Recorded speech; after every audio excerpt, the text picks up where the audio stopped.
all the kings called Edward? It's a challenge. Just like the Henrys, you can separate the Edwards out into groups, so 1 to 3 and then the next 3 and then 2. But we have to go all the way back to 1239 when Edward's born to Henry III. Henry III was mad, obsessed with Edward the Confessor, so he called his son Edward, but you might know him better as Longshanks because he was really tall.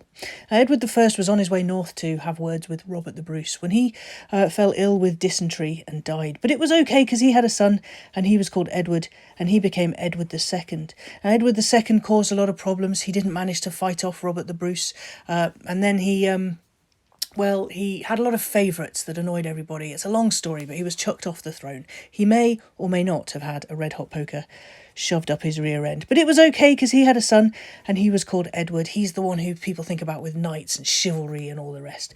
Now, Edward III had a son, and guess what he was called? Edward. Yeah, he was Edward of Woodstock because, well, he had long hair, was a bit of a hippie, liked music concerts. That's not really true. But he was later known as Edward the Black Prince, and he died before his father, so he never made it. But he had a son, and he was called Richard. And Richard II, well, he had a bit of a problematic reign as well, upset a few people, and he lost his throne to a chap called Henry. So we move into a group of Henrys.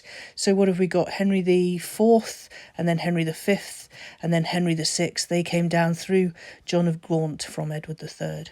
But we're back to the Edwards again because another Edward comes along and throws Henry VI off his throne and he becomes Edward IV.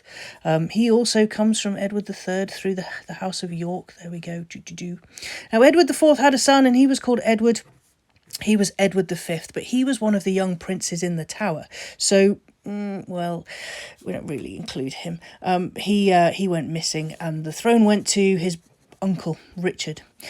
Now, we'll talk about this another time because it's a bit more complicated, but along comes Henry Tudor, and we've got another Henry. Henry has a son, and he's called Henry VIII.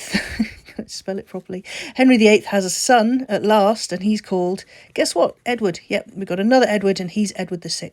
But he dies really young, and he causes a lot of succession problems with Mary and Elizabeth. But we don't see any Edwards for a while. We've got Tudors, we've got Stuarts, we've got Hanoverians. So these are the Georges. We've got George 1 to 4. We've got William, we've got Victoria. And then back come the Edwards because her son Bertie takes the throne as Edward VII. He has a son called George. He's George V. And he has a son called Edward. And he is our 8th Edward. And he abdicated in 1936, 700 years